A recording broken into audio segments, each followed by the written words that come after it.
Hello, BookTube. So I almost fall over there. It's Eric, and today I went to Bookstock 2018. Did a video about a year ago for Bookstock 2017. Bookstock is a large book sale for charity that takes place in the Detroit area. Here are the details. You can kind of see who the beneficiaries are. Yeah. So I went this morning, paid the extra to go get in early and look around. Because I like books. I also like buying books for charity. That helps literacy or helps the community. I'm good with that. This is the weekly schedule. So at any rate, I got 2 compact discs, and this is BookTube, so I'm not going to spend too much time on those. Really quickly, just in case anybody's interested. Frente, so I've picked up both of their albums that were released in the States, and now this EP for their first single, Labor of Love, which has tracks that it appears were not on either of the albums, so I was happy to get that. I mean, there's Labor of Love and Bizarre Love Triangle, which are on the album. And then this 60s garage rock Motor City compilation that haven't listened to yet, but I picked that up. Okay, so on to the books. So they had recent hardcovers for $4. They had trade and hardcovers for $3. And by recent, it was last 6 years. And then paperbacks for $1. So just to kind of give you an idea, the only hardcover I got, and my friend who I went with handed this to me and said, "You're never going to get this for cheaper." This is Neal Stephenson's Rise and Fall of the Dodo.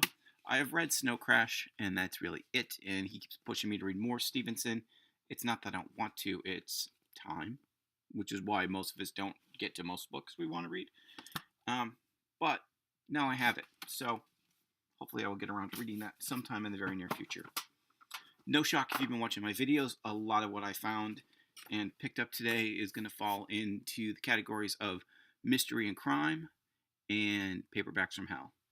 So let's go with the horror stuff first. Here's a Robert Bloch credited Twilight Zone the movie tie-in. A punch hole in the cover, but it's Robert Bloch, and it goes at least in my movie tie-in collection. Leisure Horror, Hubie Cave, The Evil Returns. I'm not going to talk about all these.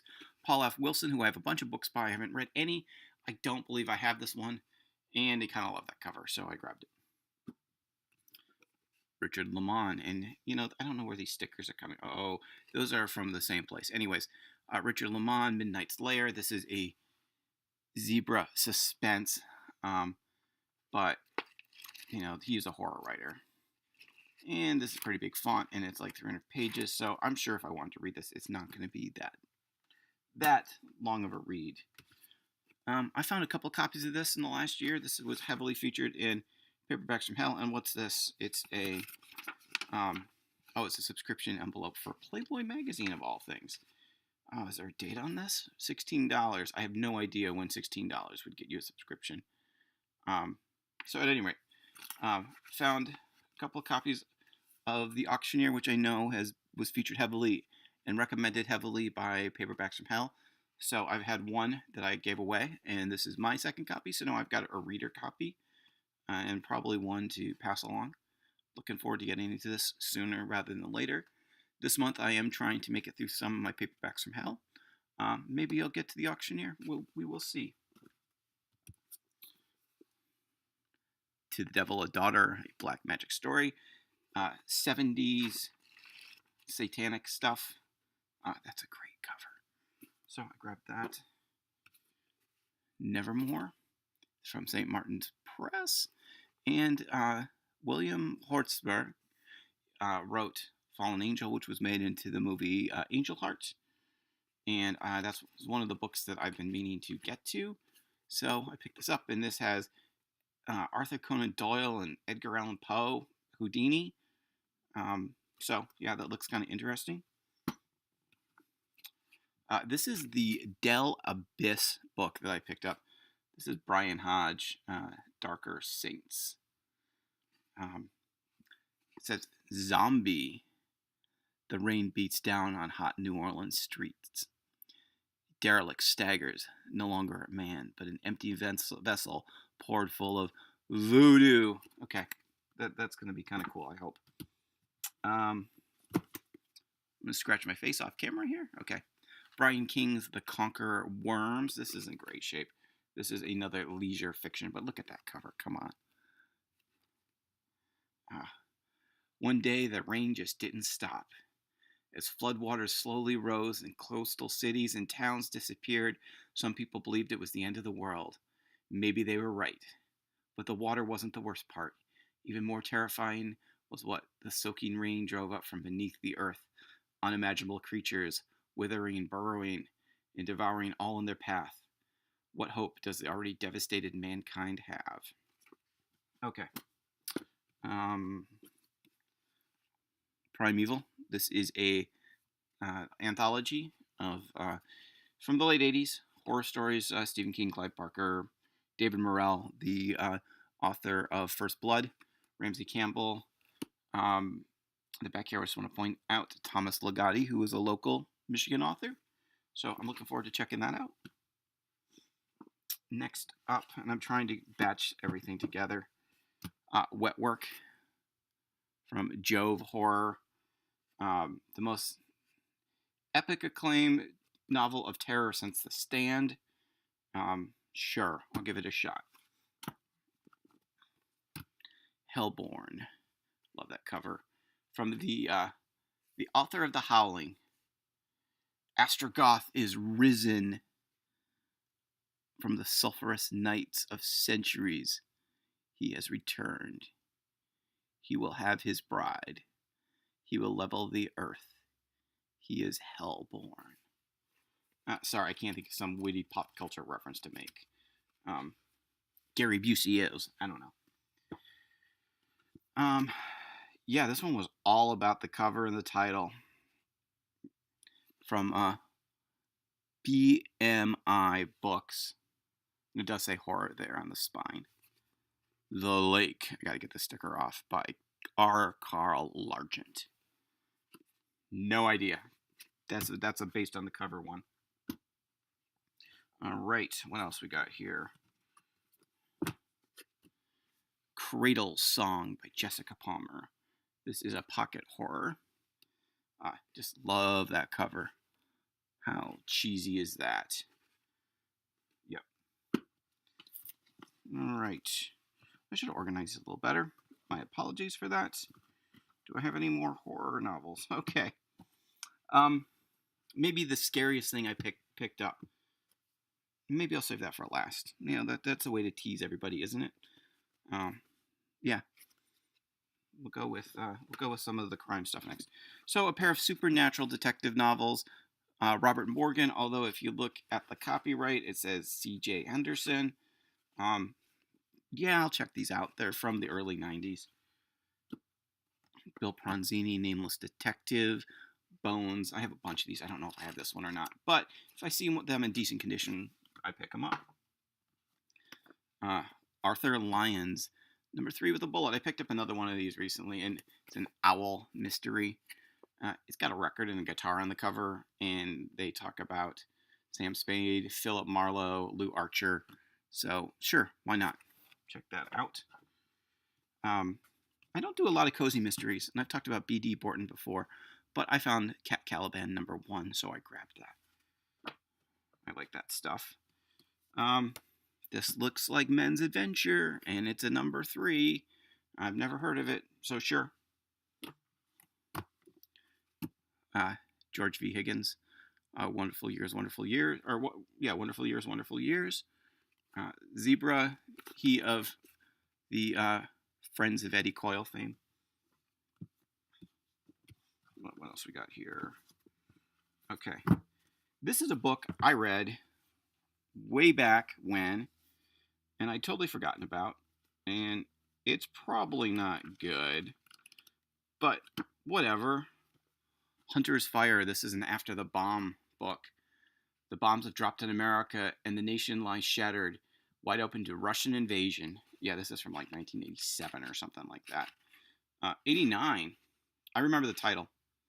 I remember a little bit about the book, so grabbed another copy of that.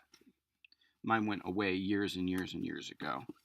Okay, we're getting down to the end here, and I am trying to pick the best stuff to show last. This is a shocking pink cover, and it's a zebra fiction, and Chris Kutcher, I don't know. My buddy said, "Oh, that guy's a kind of a good author," so that's why I held on to it. A couple of these Alfred Hitchcock Presents books that I've been picking up. This one's in kind of rough condition, but it contains stories by, let's see if I can get it here, Evan Hunter, also known as Ed McBain, Ray Bradbury, Richard Matheson, C.B. Gifford, Fletcher Flora, Donald Westlake, and you see that name right above Westlake's one, Richard Stark, who, if you don't know, is the same person. And this one is Roald Dahl, Brett Halliday. Those are really the only names I knew in this one, but I grab those when I see them. One of my favorite of the original early run of Hard Case Crimes, Gil Brewer's The Vengeful Virgin. This is number 30, and what I like about this is kind of an economic kind of a crime, a business scam crime. And I love that cover. That cover's perfect. This is maybe my favorite of all of the Hard Case Crime covers. All right, guys, we're getting down to the cream of the crop here. In Signet edition of Mike Hammer's, or Mickey Spillane's Mike Hammer thriller, My Gun is Quick. Charles Williams, Ground. He wrote nautical noir, and I have one of his books or two of his books somewhere. So I saw this and I grabbed it. Where do we want to go from here, folks? I already have copies of this, and it's actually next on my list to read in this series. And I wouldn't have picked it up except for this may be a first printing. I probably should have checked. This isn't a first printing, but I love the cover. So this is Larry Block's 8 Million Ways to Die. This is from 91, it says. Special printing, 91. Okay. This is not going to be read. I have a reader's copy, but this is going to go in the collection with the rest of the Matt Scudder novels. Jason Stryker, Master of Martial Arts. Kai, number 1. Piers Anthony. Wow, I didn't even realize that. I didn't see Piers Anthony. All I saw was that, and I was like, sold. Men's Adventure. Piers Anthony's become kind of a questionable writer. Some of his attitudes in this book is actually kind of splitting, but hey, you know what? That's a curiosity right there. Donald Hamilton's The Damagers. This is the only Matt Helm book I picked up, and I picked it up mainly because of the crazy laser-sighted shotgun on the cover. And and I also think this is probably one of the more rare of the Matt Helm books. Okay, 2 more to go. So I do look for older pulp novels, and they did advertise that they had some specially priced $2 ones. I didn't even bother looking at those.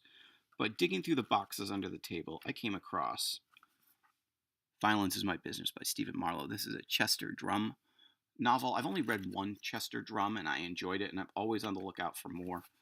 This is a gold medal, so I was happy to grab this. All right, and finally, the one I kind of teased. So, Paperbacks from Hell, which is a look at 70s and 80s horror paperbacks. One of the authors they talk about has gone on to become the best-selling Western writer in America. He had a very, very popular line of action titles. Paperbacks from Hell talked about his horror novels. And so when it comes to horror writers who also wrote Westerns and men's adventures, the last thing you would ever think that they would write, the last thing, is a romance. But here we go. William W. Johnstone, What the Heart Knows. I actually read this way back in the day. My copy is long ago sold off. So I was glad to grab this for $1. It's got a little bit of wear at the top, but otherwise it's in pretty good condition. In the best-selling tradition of the Bridges of Madison County and love story, here begins a novel you'll never forget. I've never forgotten that he wrote a romance. In the wake of a bitter divorce, ex-paratrooper and businessman Larry Baldwin leaves New York to make a new life for himself. Outside Atlanta, he meets Cody West, whose exotic beauty and unflinching honesty have set her apart in a small southern town where everything rests on appearances and nothing is what it seems. What the Heart Knows is the story of a man and a woman who are worlds apart, yet who journey together into uncharted regions of the heart where love is the only guide. Their relationship will challenge their lives and haunt them both forever. That's it. We're done. Thanks for watching. Any of this stuff sounds silly, cool, interesting,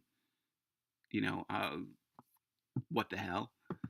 Hey, leave a comment. Otherwise, thanks for watching the videos, and I will catch you all next time.